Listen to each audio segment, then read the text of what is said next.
Hey everybody, Roger Levin here with your Specialty Practice Pearl of the Week.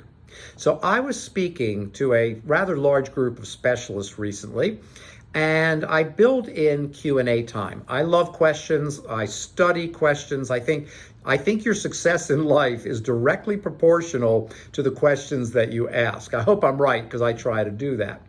And one of the questions I was asked was, how important is customer service, especially when insurance is not increasing reimbursements? Now, clearly this specialist was annoyed with insurance companies, as many are. Many of you have a right to be.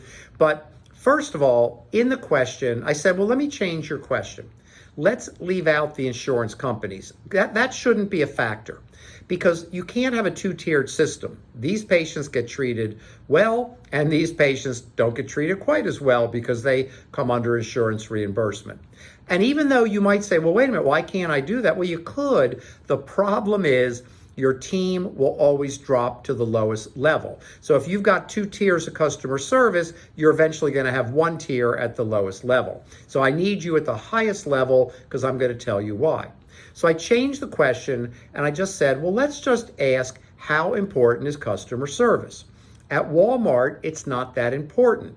Customer service at Walmart is not people walking around helping you. It's lower prices, huge inventory, one-stop shopping. And for example, in some of the towns across the country, and I've been in these towns to give lectures, Walmart is like the greatest thing that ever happened because you can go to one store. Yes, it killed Main Street and all that, but you go to one store and everything's there and it's great, and you can order and you can have it delivered. And of course, Amazon is another example, although they happen to have, in my experiences, when you do need to talk to them, incredible customer service.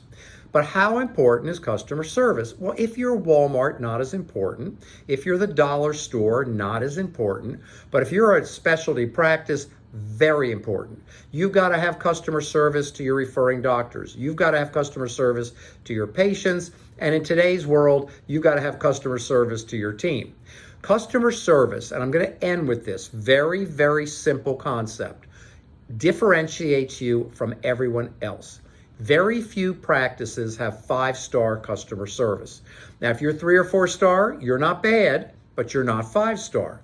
The higher the level of customer service, the more differentiated you will be from everybody else.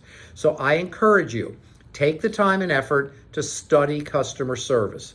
When I wrote my book, Wow Every Patient, it was after studying the Ritz-Carlton, Disney, and Nordstrom in order to understand the best concepts and retailer them to dentistry.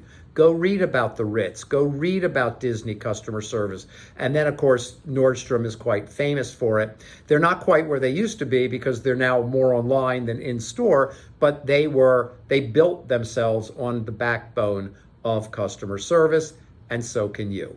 As always, I wish you increased practice production every year, and I'll see you next week.